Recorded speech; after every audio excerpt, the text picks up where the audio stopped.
Hello and welcome to another Here's the Storm Quick Tip. Today I wanted to talk about one of the least well understood maps in the game, Alterac Pass. Um, so for Alterac Pass, there's primarily going to usually be a 3-1-1 breakdown, which is to say there's usually going to be a solo here, and then three here. But also that's primarily because this camp over here is so important. And so what happens often is two heroes will hit this at exactly the 1 minute mark on both sides.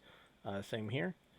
And so what's going to happen often is the early game is going to just be 1-1-3 with rotations happening as people see fit. In other words, it's really comp dependent.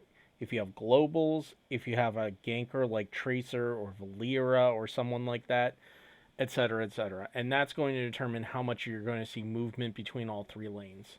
Um, the biggest thing to keep in mind is that most people's rotations are pretty subpar on this map.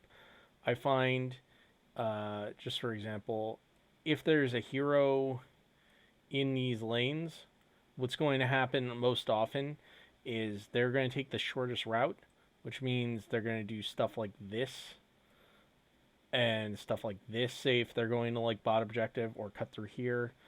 But usually when leaving, say, top lane, they will go the shortest route. And what happens is basically no one ever checks, say, this bush, for example. And it's one of the like most underrepresented bush ganks in probably the entire game.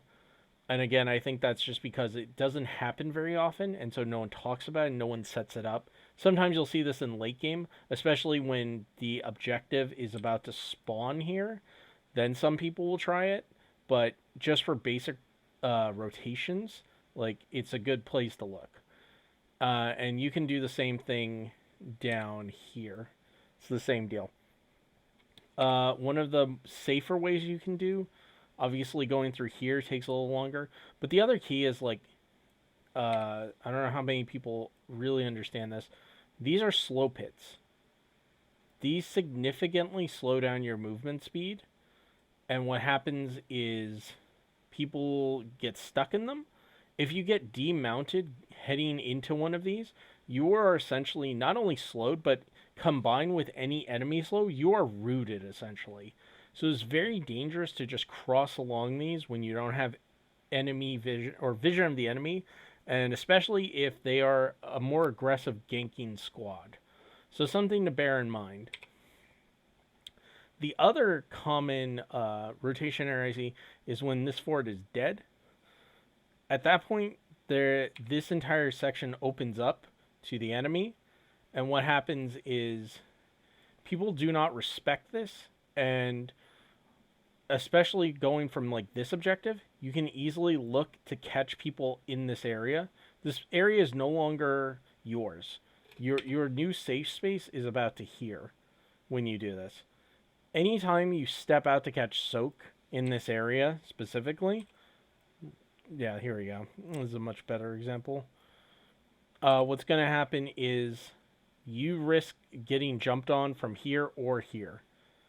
Because unless you have wards in this area, you have no vision here. So anytime there's missing, you have to consider the fact that they can just be hiding in this bush, waiting for you to step out and come kill you. So anytime you lose a mid fort, you have to respect these bushes a lot. And people just don't. Even in competitive play, they don't. So those are the bare basics of rotations not involving the objective. Objective has its own set of rules, but essentially it all comes down to if you have stall. If you have stall from that can hit from here, then as long as mid fort or mid wall is up, it's very difficult to take objective, which is why sometimes you'll see teams just ignore, especially first objective, just ignore it.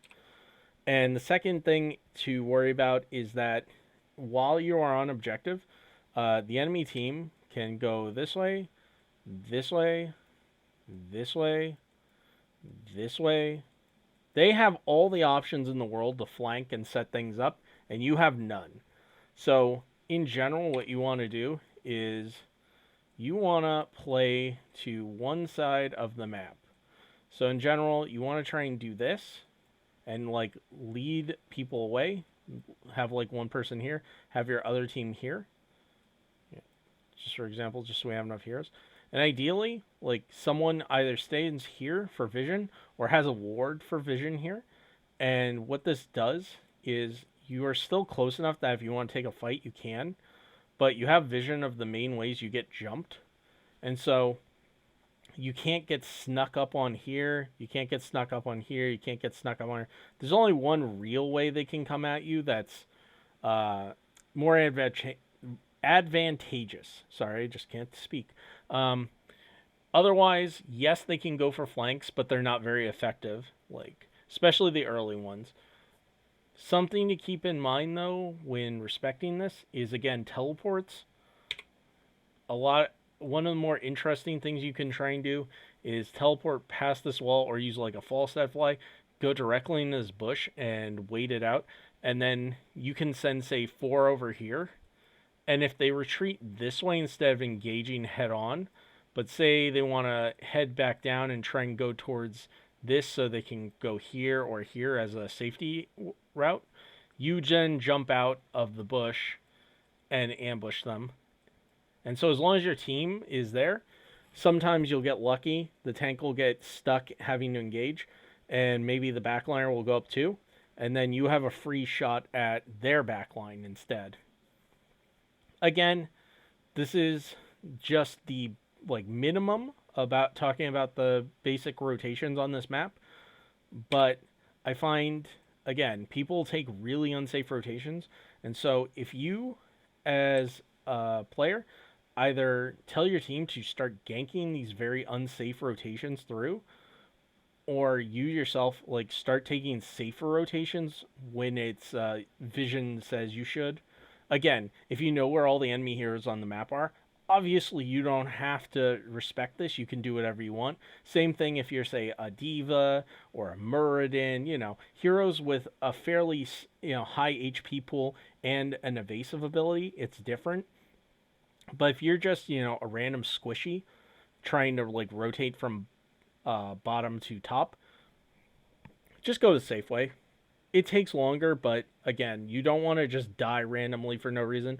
Or even worse, like get to where you're going, but get jumped here and then get stuck in the slow pit and die. It's just much, much worse. All right. I hope that helps and have a great day.